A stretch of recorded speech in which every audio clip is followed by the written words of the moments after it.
வணக்கம். ஸ்ரீ ராமஜெயம். புரந்தரதாசரை பற்றி இன்னொரு கதை. அவருக்கு ஒரு நாள் ஆசிரியர் குரல் கேட்கிறது. அதாவது பெருமாள் சொல்கிறார், வியாசரிடம் சென்று நீ சீடராக வேண்டும் என்று. அந்த வியாசரிடம் பல உபநிதங்கள், வேதங்கள் மற்றும் சங்கீதங்கள் இந்த பலதை கற்கிறார். அதை கற்றுவிட்டு வெளியே செல்கிறார். பல இடங்களில் பெருமானை பற்றி பாடல்களை பாடுகிறார். அப்பொழுது ஒரு தாசி வீட்டுக்கு செல்கிறார். அவளுடைய குரல் கேட்கிறது. பாடல் மிகவும் அழகாக பாடிக்கொண்டிருக்கிறார். அப்பொழுது அந்த வீட்டிற்கு செல்கிறார். அதாவது செல்லும் பொழுது அந்த தாசி அங்கே தங்குமாறு, தன் வீட்டில் தங்குமாறு சொல்கிறார். அதற்கு அங்கே தங்கி விடுகிறார். அப்பொழுது தாசி இரவில் தன் நகைகளாம் அணிந்து கொண்டு வீணை எடுத்துக்கொண்டு பெருமாள் இருக்கக்கூடிய இடத்திற்கு செல்கிறார். இதை மறைவாக நின்று பார்க்கிறார் இந்த புரந்தரதாசர். அப்பொழுது இவள் நடனமான பெருமாள் வீணை நீட்டுகிறதை பார்த்துவிட்டு இவள் அபஸ்வரம் என்ற ஸ்வரத்தை நடுவில் பெருமாளை பற்றி இந்த புரந்தரதாசர் பாடுகிறார்.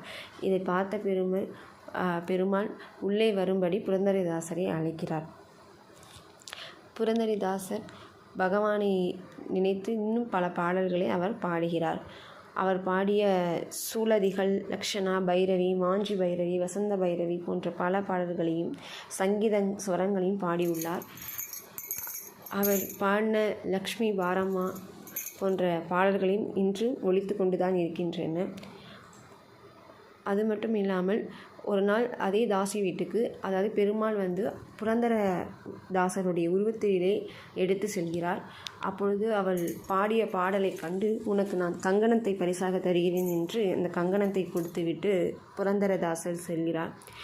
ஒரு நாள் பண்டரிபுரத்தில் அதனுடைய கங்கணம் காணாமல் போய்விடுது. பெருமாளுடைய கங்கணம் அது எங்கு என்று பார்க்கும் பொழுது அது தாசி வீட்டில் இருக்கிறதை ஒருவர் பார்க்கிறார். உடனே தாசியிடம் கேட்டதற்கு அந்த புரந்தரதாசர் தான் கொடுத்தார் என்று சொல்கிறார். உடனே அந்த புரந்தரதாசரை அந்த கோயில், பாண்டுரங்கன் கோயிலில் தூணில் கட்டிவிட்டு அடித்து விடுகிறார்கள்.